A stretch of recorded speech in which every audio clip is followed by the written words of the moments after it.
Pour être libre dans ce monde, il faut être craint.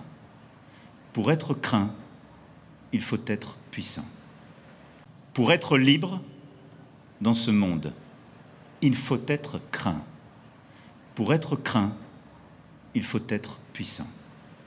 La France continue de perdre des usines alors qu'on nous parlait de réindustrialisation. Mais que se passe-t-il, Catherine? Oui, on nous a vendu la réindustrialisation de la France, objectif fixé par Emmanuel Macron. Mais en réalité, il n'y a jamais eu de réindustrialisation de la France. Il y a eu des progrès.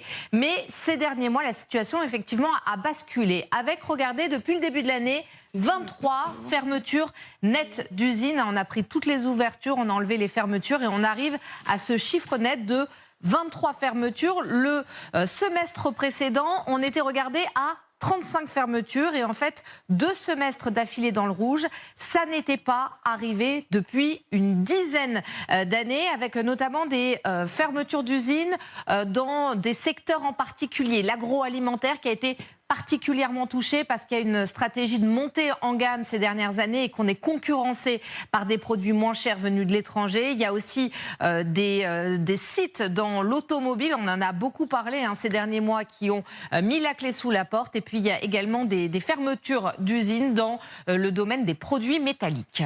Alors Catherine, comment est-ce qu'on explique ce décrochage? Quelles sont les difficultés? Alors il y a un problème indéniablement français. C'est la France qui a été le pays qui s'est le plus désindustrialisé depuis 2007, depuis 1970, pardon. Et on le voit d'ailleurs dans la balance commerciale qui s'est un petit peu redressée ces derniers temps, mais la balance commerciale, elle reste quand même largement déficitaire. On ne produit plus assez de produits en France, c'est pour ça qu'on importe autant. Et ce qu'on produit n'est pas assez compétitif avec, regardez, le coût du travail. On sait que c'est notre problème, on n'arrive pas à résoudre tout cela, mais le coût du travail, c'est 46 € de l'heure dans l'industrie en France, 38 € en Europe. Donc c'est très difficile d'être compétitif. Il y a aussi le niveau de taxe très élevé qui pèse sur les entreprises. Alors c'est vrai que pendant quelques années, il y a eu du mieux. On a stoppé le déclin, on a stoppé l'hémorragie entre 2017 et 2023. Mais donc de nouveau, on a basculé parce qu'aussi il y a ce contexte international et européen qui est très dégradé parce qu'il n'y a pas que la France.